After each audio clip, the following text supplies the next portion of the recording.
যারা সাউথ আফ্রিকাতে আসতে যাচ্ছেন, ভাবছেন কেমন কাজ করতে হবে, কিভাবে করতে হবে, তাদের জন্য এই ভিডিওটা।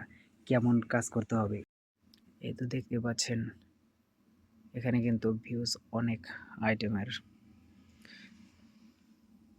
আর সাউথ আফ্রিকাতে যারা আসবেন তারা কিন্তু এই সমস্ত মুদির দোকানে কিন্তু আপনাদের কাজ করতে হবে। আমরাও কাজ করে থাকি বাংলাদেশি ভাইদের দোকানে। তো সবাই আসলে যারা আসতে চাচ্ছেন আসতে পারেন। তবে এরকম দোকানে, এরকম মুদির দোকানেই কাজ করতে হবে।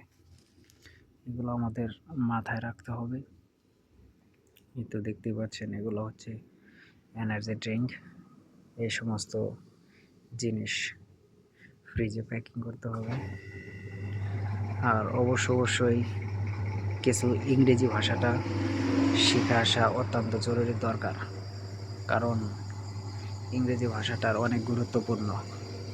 দেখা যাইতেছে আপনি শুধু মাল ফ্রিজে ঢুকাইলেন বা শেলফে রাখলেন, তাতে আপনার চলবে না, তা না।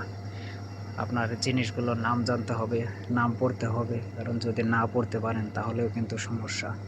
বসে যদি বলে এই জিনিসটা বের করে আনতে হবে, আইনা দাও বা কাস্টমারে দিতে হবে, তাহলে কিন্তু অবশ্যই আমাদের কিন্তু সেই জিনিসটা এনে বের করে দিতে হবে।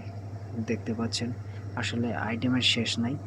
আর সাউথ আফ্রিকার সুপার মার্কেটে কাজ করতে চাইলে, আর যারা আসলে আমরা বাঙালি ভাইয়েরা আছি, তারা কিন্তু অ্যাকচুয়ালি আসলে আমরা বাঙালি ভাইদের দোকানেই কাজ করে থাকি।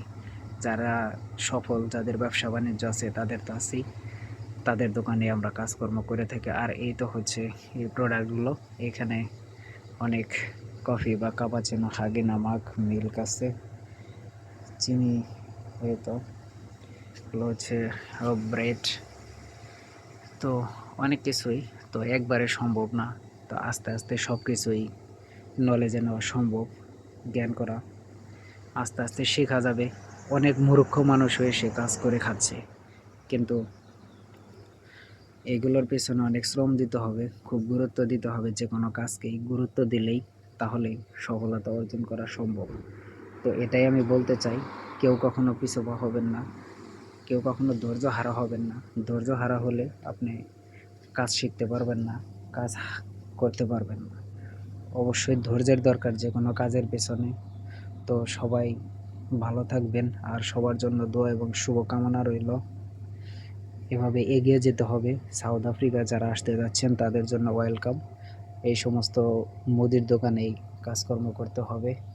তো সেজন্যই আজকের এই ভিডিওটা। অনেকে ভিডিও দেয়, তো সবাই দেখে নেবেন, আর ভালো লাগলে শেয়ার করে অন্যকে দেখার সুযোগ করে দিবেন।